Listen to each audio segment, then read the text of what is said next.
ज़हर ज़िंदगी ड्रामे जी अचण वारी क़िस्त में दोस्तों छा हाणे अचण वारी क़िस्त में ओठो ऐं कमाल खान हिकु थी वेंदा ऐं वरी उहो रबनि जे लाइ का खॾु खोटींदा। छा नेक्स्ट एपिसोड में रबनि जे मथां हमिलो थींदो आहे छा वाक़ई या न अॻिते हली छा थींदो छा न थींदो अचो तव्हांखे इन एपिसोड में था ॿुधायूं। पहिरियां दोस्तों इनखे पूरो ॾिसो जीअं तव्हांखे सॼी कहाणी सम्झ में अचे ऐं असांजे यूट्यूब चैनल शाहिद खोसो वीलॉग खे बि सब्सक्राइब करे छॾियो। फेसबुक पेज खे बि फॉलो लाइक शेयर ज़रूरु कंदा जीअं हर अपडेट तव्हांखे पहिरियां मिले। अचो तव्हांखे कहाणी ॿुधायूं था अॻिए एपिसोड में छा थींदो।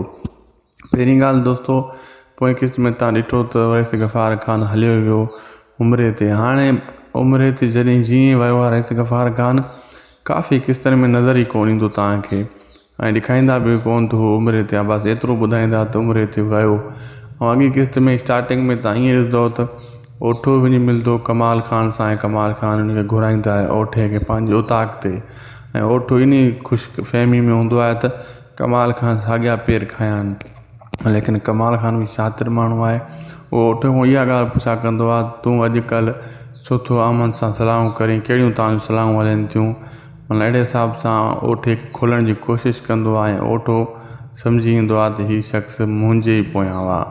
ऐं नेक्स्ट एपिसोड में रबनि जे मथां बि कुझु रबनि खे बि कुझु शक पवंदा ऐं रबनि जे मथां हमिलो थोरो घणो थींदो आहे।